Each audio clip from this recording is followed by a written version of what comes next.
নমস্কার সবাইকে, welcome to my blog. কেমন আছেন সকলে? আমরা ভালোই আছি। কয়েকদিন ধরেই বহরমপুরে বেশ গরম পড়েছিল, তো ভাবছিলাম যে বৃষ্টি হবে। তো আজ শুক্রবার দুপুর থেকেই বেশ বৃষ্টি শুরু হলো। এই দেখুন, বৃষ্টির ছাঁটে আমার জানলা পুরো ভিজে গেছে একেবারে।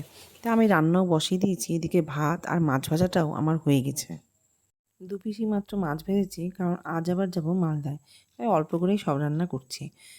এদিকে ফ্রাইং প্যানে একটু তেল গরম করে কালো জিরে ফোড়ন দিয়ে আলু আর পটলের চচ্চড়িটা বসিয়ে দিলাম। একটু করবো হচ্ছে আলু পটলের চচ্চড়ি, সর্ষে বাটা দিয়ে, আর করবো মাছের ঝোল। ব্যাস, আর বেশি রান্না করবো না, কারণ যাওয়ার দিন অনেক দিনই হয়েছে যে আমাকে খাবার ফেলে দিয়ে যেতে হয়েছে। তো সেটা না খুব খারাপ লাগে, তাই জন্য ভেবেছি যে অল্প করেই রান্না করব, যেটুকু উঠে যাবে। তো এই কয়দিন খাতা দেখার জন্য আমার আবার জামা কাপড়টা গোছানো হয়নি, জানেন তো। এই রান্না করতে করতে আবার মাঝখানে যাবো, একটু জামা কাপড়টা একটু গুছিয়ে নেব, কারণ ভেবেছিলাম মালদা যাওয়ার আগে খাতাটা যদি উঠিয়ে দিয়ে যেতে পারি তাহলে সেটা বেশি ভালো হয়। এদিকে চলে আসলাম জামা কাপড় গোছাতে। জামা কাপড়গুলো ভাঁজ করে মোটামুটি আমি একটা জায়গাতে রেডি করে রেখেছিলাম, এই ব্যাগের মধ্যে ঢুকিয়ে নিলেই হয়ে যাবে। তো নিলাম কয়েকটা বই ওর, যে ওখানে গিয়ে যদি একটু পড়তে বসে।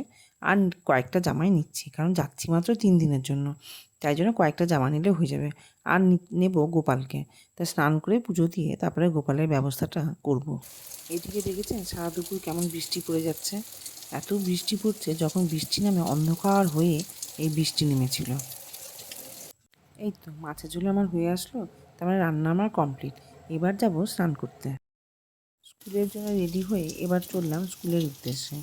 তো আজকে যেহেতু 11-এর সেকেন্ড হাফে পরীক্ষা শুরু হচ্ছে, তাই জন্য আমাদেরও একটু যাওয়াটা দেরিতেই ছিল।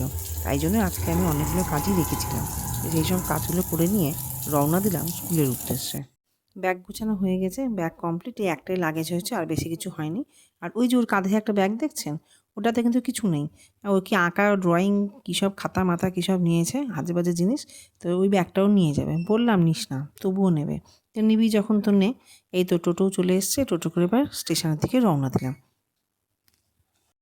স্টেশনে পৌঁছে গেছি, খাগড়াঘাট রোড স্টেশন। তো এখান থেকে আমাদের ট্রেন ছাড়বে, তো আমরা স্টেশনে নেমেই প্রথমে একটু জল আর খাবার কিনে নিলাম।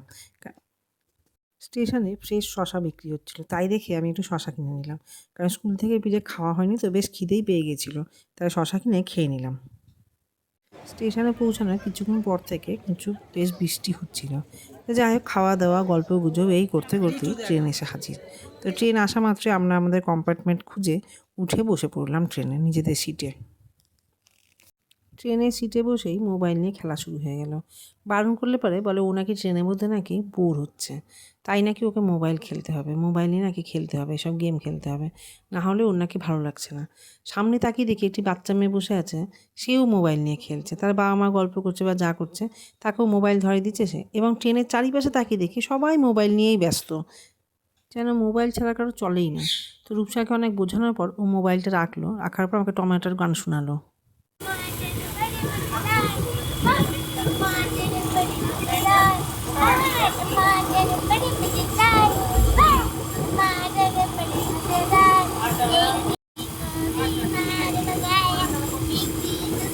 রূপসার এই টমাটারের গান শুনে সামনে বসা মেয়েটিও খুব ইন্টারেস্ট পেল, উঠে এসে ওর সাথে পরিচয় করলো, ওর নাম আরাধ্যা।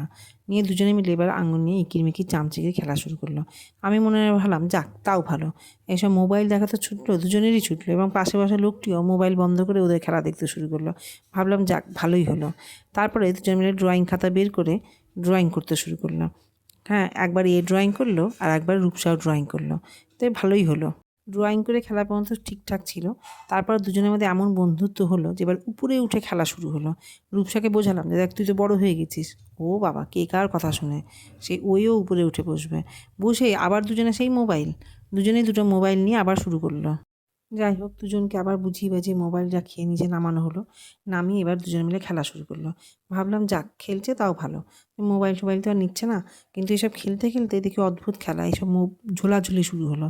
তখন আমার মেয়েকে বোঝানো, তুই তো বড়ো হয়ে গেছিস, সেগুলো করিস না। বলে কি হয়েছে, আমি তো আগেও এগুলো করতাম, তো কী হয়েছে, করলাম তো, কে বুঝাবে বলুন। যাই হোক, এইসব ওদের নানারকম খেলাধুলো ক্যারিকুলাম দেখতে দেখতে মালদায় চলে আসলাম। মালদায় স্টেশনে নামলে আমার খুব আনন্দ হয়, কি জানি কেন একটা অন্যরকম ফিলিংস হয়। যাই হোক, বাইরে বেরোলাম, বাইরে বেরিয়েই দেখি মুষলধারে বৃষ্টি হচ্ছে। তো ব্যাগে ছাতা ছিলই, যেহেতু বহরমপুরে বৃষ্টি হচ্ছিল, তো ছাতা বের করলাম। চারিদিকে তাকিয়ে দেখি বজ্র বিদ্যুৎ সহ মুষলধারায় বৃষ্টি হচ্ছে। ফেসবুকে আমাকে মালদার লোকজন কমেন্ট করছিল যে এখানে নাকি ভীষণ রোদ, তাহলে বলতেই হয় যে আমরাই বৃষ্টি নিয়ে আসলাম। তারপর টোটো ধরে নিজের বাড়ির পথে এই সোজা বাড়ি এসে পৌঁছালাম এবং সিঁড়ি দিয়ে উঠে এই নিজের ঘরে এসে ব্যাগপত্র রেখে যেন আরাম। তবে আজ রাখবো। হ্যাঁ, যদি আমার ব্লগটা আপনাদের ভালো লেগে থাকে তাহলে অবশ্যই লাইক এবং কমেন্ট করেন। তবে আজ রাখি, বাই। এবং যদি আমাকে আপনাদের ভালো লেগে থাকে তাহলে অবশ্যই সাবস্ক্রাইব করেন। তাহলে বাই, আজকে আসছি।